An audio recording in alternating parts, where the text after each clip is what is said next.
Bienvenue pour ce podcast, je suis Julien Desbordes, je pratique et j'enseigne les arts internes et plus particulièrement le Tai Chi Chuan. Pour être au courant de tous les stages et événements que je propose, vous pouvez aller sur hmetaichi.fr, hmetaichi.fr. Bonne écoute! Avant de démarrer le podcast, vous pouvez, si vous souhaitez soutenir mon travail et également être informé des prochaines publications, vous abonner sur la plateforme que vous utilisez, que ce soit Spotify, Deezer, Apple Podcast ou d'autres pour la version audio, ou sur YouTube où il y a également du contenu vidéo. Merci aussi pour les likes ou les étoiles que vous pouvez mettre, ça soutient énormément la chaîne. Bonjour à tous. Ça faisait un petit moment que j'avais pas fait de podcast. Donc on va relancer la machine, je vais essayer d'être un petit peu plus régulier pour les mois qui viennent. Et je vais changer un petit peu aussi de manière de faire en structurant un peu mieux mes podcasts, en réfléchissant un petit peu plus à comment je vais structurer mon propos et faire vraiment des podcasts thématiques en essayant de moins m'éparpiller et d'être vraiment plus spécifique. Pour aujourd'hui, je vais simplement faire un petit retour de stage. Donc, j'avais fait ça déjà l'année précédente après une semaine à Bucarest. Et donc là, c'était une semaine intensive à Prague avec Adam Missner. Donc, je vais essayer de vous faire un petit retour. De toute manière, en réalité, il n'y a pas tant à dire. C'est vraiment une expérience à vivre. Et au final, à chaque fois que je participe à ce genre de stage, c'est un petit peu toujours le même constat.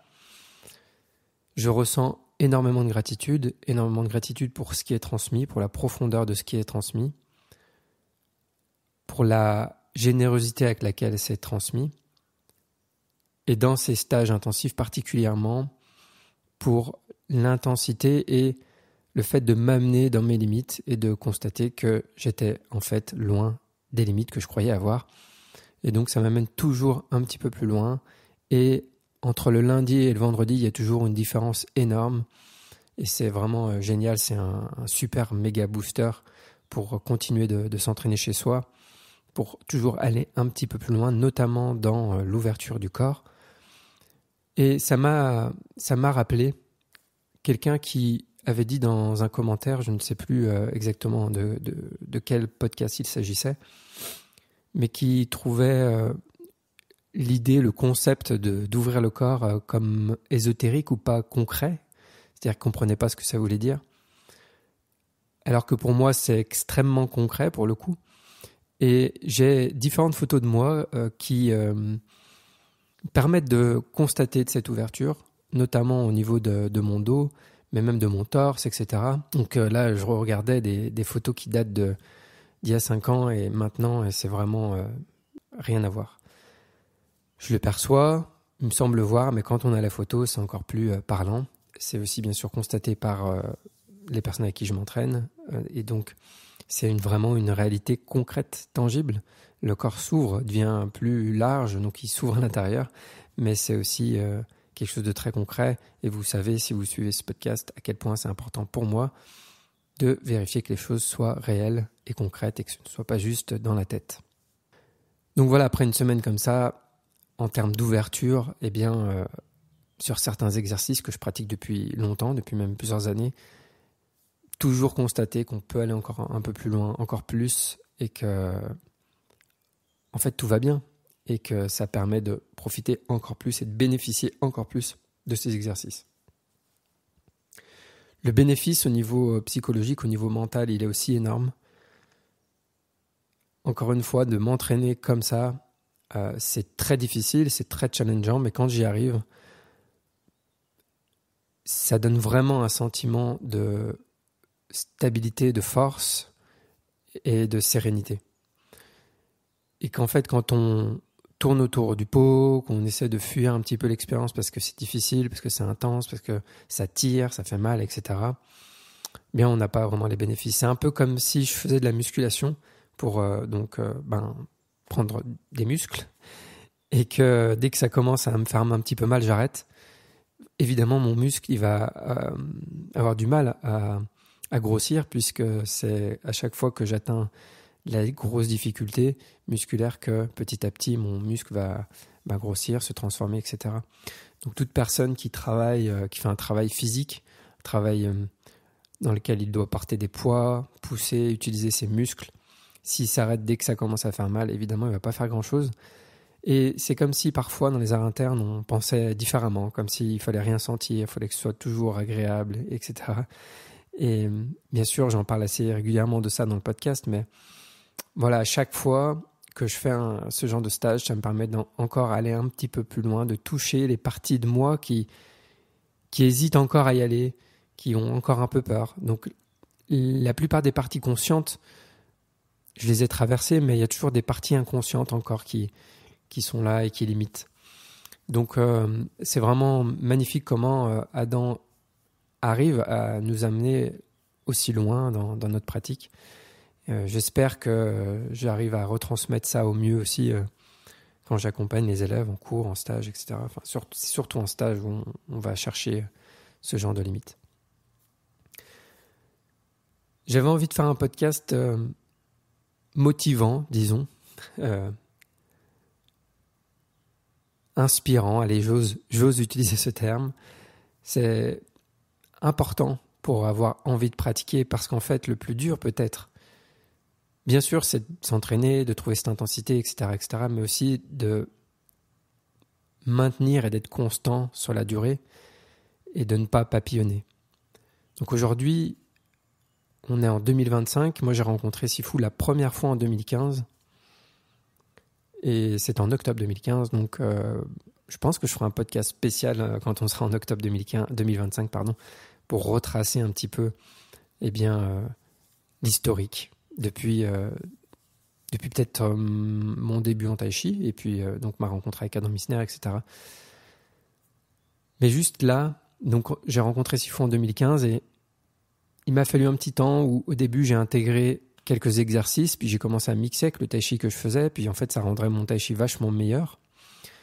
Et je pensais pouvoir bricoler comme ça et m'en sortir, et puis j'ai fini par comprendre qu'il ne fallait pas mixer et que en me dévouant vraiment à cette pratique, en mettant toute mon attention dans cet entraînement-là, j'en retirerais plus grand bénéfice et je l'ai constaté très rapidement. C'est-à-dire que du moment où j'ai complètement stoppé ce que je faisais avant, mais vraiment complètement, j'ai réalisé, disons, le plein potentiel de ce que je pouvais retirer de cette méthode. Et aujourd'hui, donc, 10 ans plus tard, après cette première rencontre, je pense toujours que c'est un des meilleurs choix que j'ai fait dans ma vie de m'entraîner à travers ce système et de suivre l'enseignement d'Adam Missner. Les bénéfices au niveau psychologique, au niveau mental, au niveau émotionnel, au niveau clarté d'esprit, et au niveau bien sûr physique aussi, bien sûr, sont incroyables.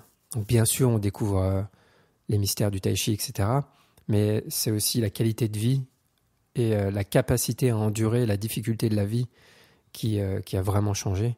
Et ça, je suis vraiment infiniment reconnaissant pour cette transmission, parce que j'aurais pu continuer encore longtemps à fuir, à tourner en rond, à faire des zigzags pour essayer de trouver quelque chose, mais pas de la bonne manière et pas au bon endroit.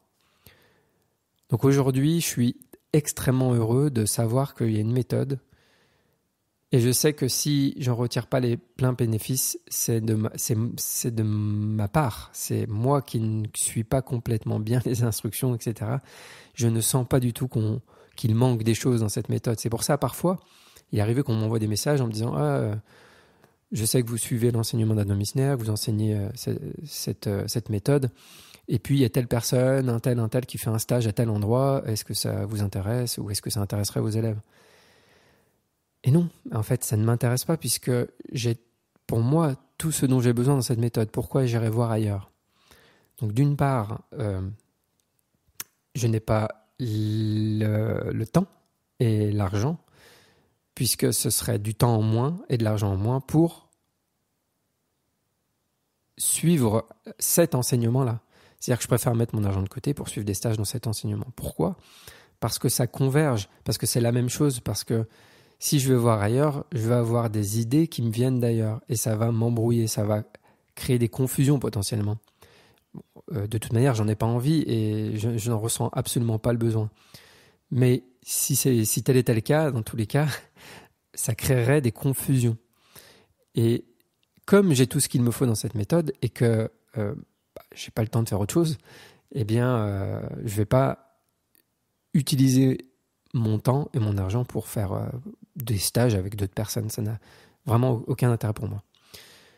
En revenant d'ailleurs du stage après, quelqu'un m'a reconnu qui était dans le stage et puis qui me dit tiens, est-ce que tu fais le cours d'Amo Mitchell aussi? Je lui dis j'ai pas le temps. Je lui dis il y a déjà tellement de matériel avec l'enseignement d'HME. Même si je le voulais, je n'aurais pas le temps. Et dans tous les cas, voilà, encore une fois, je ne veux pas me confusionner, même si je pense que l'enseignement d'Amo Mitchell est excellent. Mais voilà, j'ai choisi mon enseignant. Et comme j'ai choisi un enseignant et un enseignement qui pour moi est le plus complet que j'ai pu trouver, dans lequel je ne trouve aucune faille, je ne ressens pas le besoin d'aller voir ailleurs pour prendre des infos ailleurs, etc., pour voir qu'est-ce qui se fait ailleurs et peut-être trouver des petites choses qui seraient pertinentes. Alors, depuis le début que j'ai décidé de suivre à 100% cette méthode, je n'en suis que reconnaissant envers moi-même d'avoir fait ce choix, vraiment. Cette capacité à se dédier à cette pratique, vraiment, pour moi, c'est ça qui permet d'en tirer les plus gros bénéfices. Je le vois bien sûr chez moi, je le vois aussi chez mes partenaires qui ont fait le même choix que moi, et chez des élèves qui sont sincères dans leur pratique, qui mettent bien sûr du temps, de l'énergie, et qui ne papillonnent pas à gauche, à droite. C'est difficile, j'entends, à notre époque, de ne pas faire ça, mais voilà, après, chacun, bien sûr, trouve midi à sa porte, comme on dit, et suit le chemin qu'il pense être le mieux pour lui. Mais parfois, le chemin qu'on pense être le meilleur n'est pas toujours le meilleur. Peut-être que je me trompe aussi moi-même sur mon chemin. En tout cas, concrètement, c'est sûr que les transformations, elles sont incroyables. Même mon collègue avec qui je m'entraîne, donc Gaston, je ne pense pas qu'il m'en veuille que je parle de lui, la transformation que j'ai pu voir chez lui aussi, donc extérieurement, incroyable, quoi, depuis qu'il a commencé ce système, son corps, son dos, etc. C'est vraiment génial, c'est vraiment magnifique. Donc ça ne fait que renforcer cette confiance. On a besoin d'être porté, d'être motivé, d'être confiant pour, à mon avis, pour durer dans le temps, pour perdurer dans le temps.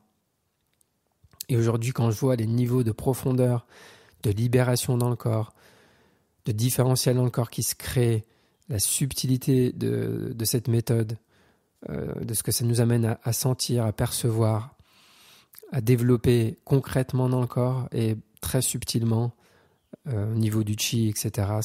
C'est vraiment, vraiment magnifique. Je suis à chaque fois vraiment boosté après ce genre de stage encore plus pour continuer de m'entraîner dur et continuer de développer et de découvrir les extraordinaires profondeurs du tai chi. C'est génial. Il y a de la méthode d'Adam Missner qui, force est de constater quand je regarde ce qui se fait à droite à gauche, est bien sûr particulière. Après, chaque enseignement est bien sûr particulier. Donc voilà. Merci encore Sifu, bien sûr. Et puis, toujours merci aussi aux élèves. Là, on arrive donc à la fin de la saison 2024-2025. C'était vraiment une super saison puisque j'ai ouvert de nouveaux cours à Avignon, à Clermont-Ferrand, qui sont pour moi des succès. C'est-à-dire que on a créé des beaux groupes avec des personnes super motivées. C'est toujours un énorme plaisir d'y aller. Donc on continue l'année prochaine. Avignon, Clermont-Ferrand. Et puis, je trouve cette formule d'une journée par mois tellement chouette que je vais faire la même chose aussi à Lyon. Donc, à partir de septembre, il y aura une formule de une journée par mois à Lyon. Donc ça, c'est chouette. Ce qui permet aussi de permettre à des personnes qui habitent plus loin de toucher des personnes donc sur un plus large périmètre, puisque pour une journée, bien sûr, on peut se déplacer, faire plus de kilomètres que pour des cours chaque semaine d'1h30. Donc, il y aura le spot de Lyon, Avignon, Clermont-Ferrand et je vais aller pour la première fois à Rennes, donc en Bretagne, pour faire une première session en octobre. Et ce sera une session de 1 jour et demi, donc samedi, toute la journée et dimanche matin. Et si c'est un beau succès, qu'un groupe est prêt à continuer, eh bien j'irai là-bas, je ne sais pas, entre 3 et 5 fois par an. Voilà, mais il y aura déjà un premier stage pour sonder un petit peu l'intérêt qu'il y a là-bas. Mais j'ai l'impression qu'il y a pas mal de personnes qui font le cours en ligne, il y a un beau public. Donc si vous êtes de la région, n'hésitez pas à venir pour ce premier stage et à témoigner votre intérêt. Aussi, il y a toujours bien sûr les entraînements en petits groupes que je propose à l'ETRA et le grand stage d'été en gîte. Donc mon projet, je suis pas sûr d'en avoir parlé en podcast, j'ai le projet d'aller donc en Thaïlande, m'entraîner 1 mois avec Adam Missner l'année prochaine. Et donc je mets en place un stage dans un gîte en août, première semaine d'août, en pension complète possible, etc. Pour financer au moins en partie ce voyage. J'ai hâte de faire ce voyage. Voilà, ça me motive aussi énormément. La thématique de ce stage est vraiment le parfait timing pour moi, en plus. Donc, ce sera vraiment, vraiment génial. Dernière chose, le fait que j'aille dans différentes villes pour enseigner maintenant et que aussi des personnes d'un peu toute la France viennent s'entraîner avec moi, fait que je connais des personnes un petit peu dans toute la France. Donc, j'ai proposé à quelques élèves de faire un relais pour des groupes d'entraînement. Ça veut dire pour les personnes qui suivent cet enseignement, soit donc avec moi ou soit à travers le cours en ligne, vous pouvez vous retrouver pour pratiquer ensemble régulièrement donc avec ces groupes d'entraînement. Et vous retrouverez la liste des personnes qui gèrent ça sur le site donc hmotaichi.fr et il y a un bouton, c'est marqué groupe d'entraînement, groupe de pratique. Vous aurez la liste des personnes.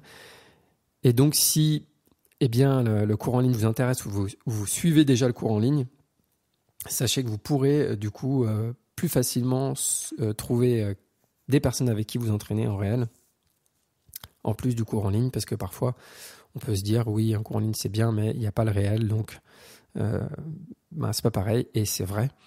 Donc en plus des stages et des cours que je peux proposer ici et là et des différentes écoles qui existent, il y a aussi donc cette possibilité de groupe d'entraînement et de se retrouver régulièrement pour s'entraîner.